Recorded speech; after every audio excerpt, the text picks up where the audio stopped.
If my maths is correct, and it often is, today is the 30th of March 2013. Today, Doctor Who is on the air. Now, if my foretelling is correct, the BBC will have refused to give us advanced copies to review and talk about. Podcasters around the world will be at this very moment sitting down, writing notes, rewatching the episode, and being very excited about Matt Smith, Series 7B, or the 2013 series, Episode 1, or Series Blue, or whatever it is. Well, good luck to him. I'll watch it, I'll review it, and I'll be back in the next few days. I want to let it soak in, which is what I like to do when I get the review copies. I watch it once, have initial reactions, think about it, have some more reactions, write about them, and then come back to you and present a podcast to you of something other than me just going, "In Doctor Who, great!" or, "Oh, did you see the face?" I just don't know, and I've just not seen it. I don't know who Clara is, I don't know anything. But right now, this review has just gone live because the episode's just been on TV. Because right now, I want to take you back to 1999, a long time ago. It had been 3 years since Paul McGann had been on the TV. Doctor Who was dead. A series of novels from Virgin had been replaced by a series of novels from BBC Books. The Virgin Books had gone off at weird tangents towards the end, but had been brilliant. The line had eventually gone out in a blaze of glory, not with a whimper, with Bernice Summerfield, a character who belonged to Virgin Publishing, not the BBC, who'd hung around with the Doctor. Think River Song, only fantastic. Similarly, and parallel to all this, if the BBC weren't going to produce Doctor Who audios, fans would. Bill Baggs had released a series of spin-off stories hiring original Doctors, playing characters like the Professor, making videos. Doctor Who needed to be made by fans, and it was being made by fans, whether the BBC were going to say yes or no. This was not a healthy thing.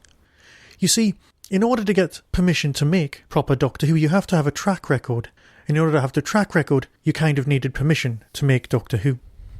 Bill Baggs had been making them, but he hadn't exactly gone legally about the whole thing. The audio visuals had been brilliant.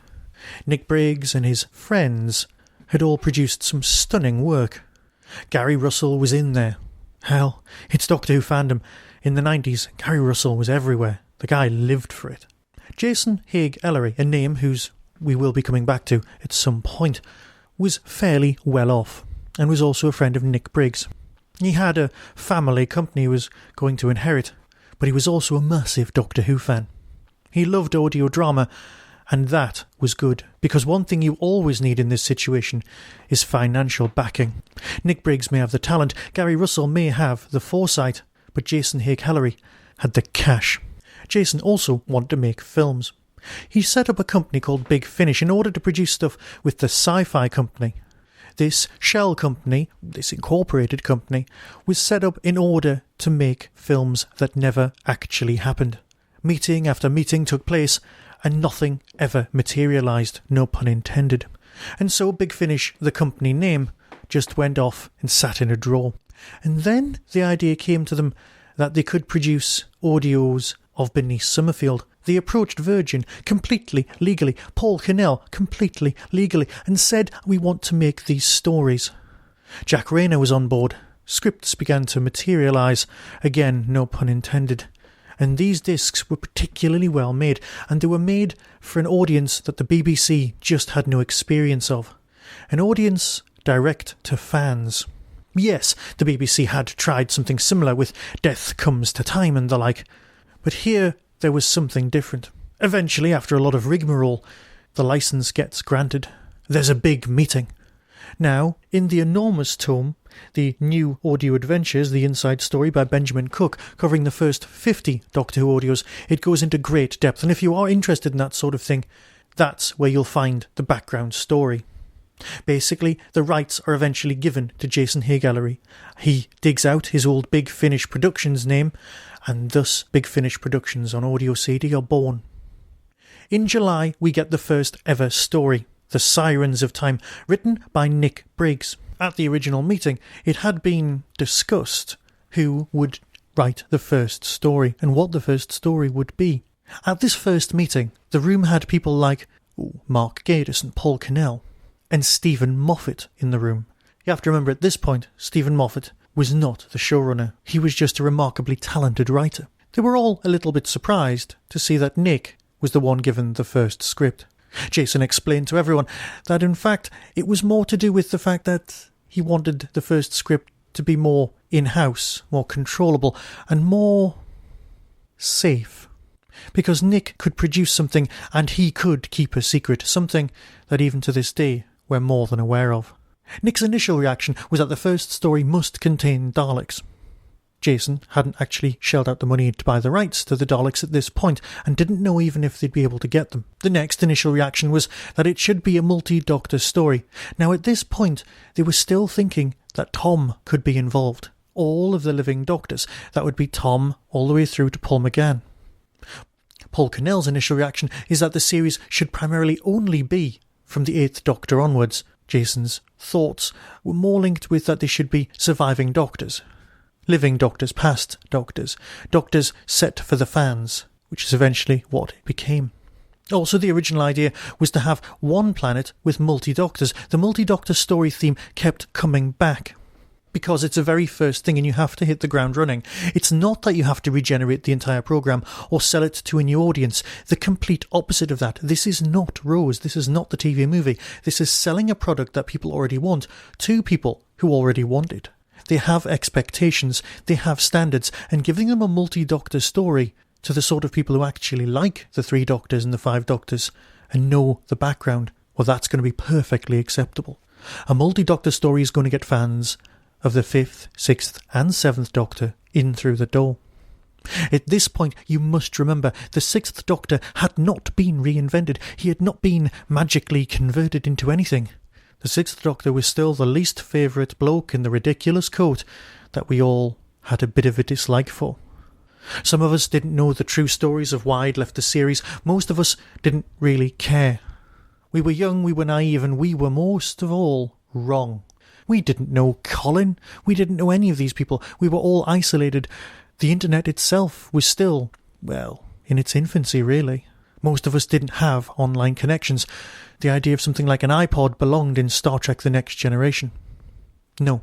14 years ago, as we speak, which is 1999, the world was quite a different place, although you wouldn't think it. And into that world comes Sirens of Time. Big Finish, number 1. There were no spin-offs, there were no other releases, there was just the main range. And number 1 was the Sirens of Time.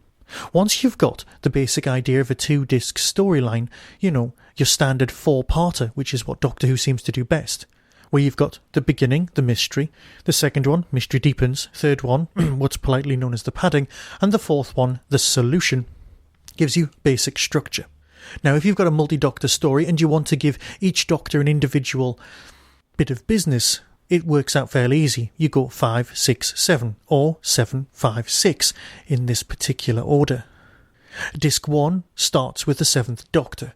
His episode consists of him landing on a desert planet, being locked out of his TARDIS, finding a drowning girl, wandering in on a prisoner of war, and may or may not save his life. Basic plot. Into this mix you have a remarkably odd performance from Maggie Stables. Again, we don't know at this point that she'll go on to play the companion Evelyn.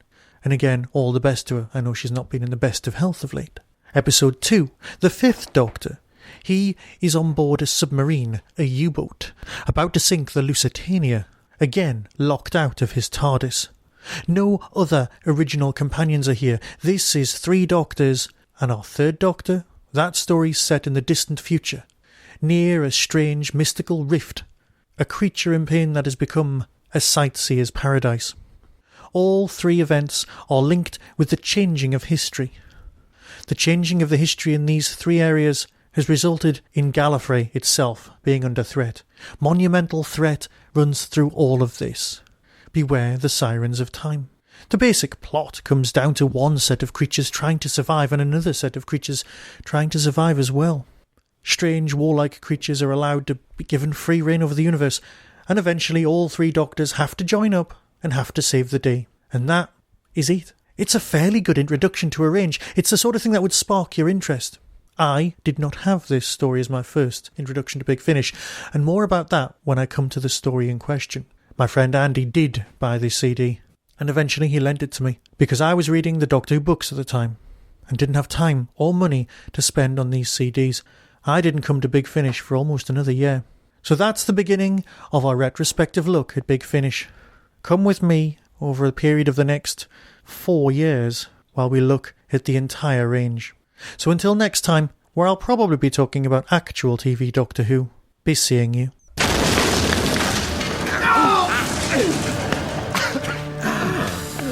You all right? I think I've broken something. What about you? Yes, I'm fine, thanks. Yeah, I rather think I broke your fall. Oh, sorry. I'll survive. Oh, can you two help me up? Yes. Okay. Yes. Yeah. No! Careful! Careful! Oh, we're going to make a fine team with you two having to help me walk. Fire torpedo! I'm not a delegate, I'm known as the Doctor. I'm a Time Lord from the planet Gallifrey, and my TARDIS was recently blown apart in a spatio-temporal explosion which I imagine is now known to you as the Kurgon Wonder. Does that cover everything?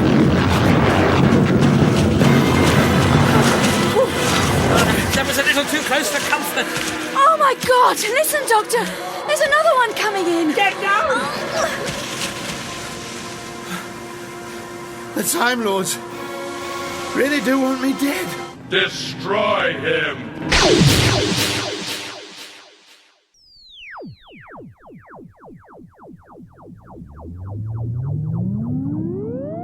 You've been listening to the Tin Dog Podcast. Doctor Who and its connected properties are copyright and trademark of the BBC.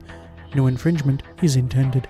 To contact the show, email tin-dog@hotmail.co.uk.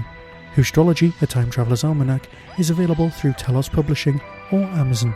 Visit www.whostrology.com for further information. The Tin Dog Podcast is a founder member of the Doctor Who Podcast Alliance.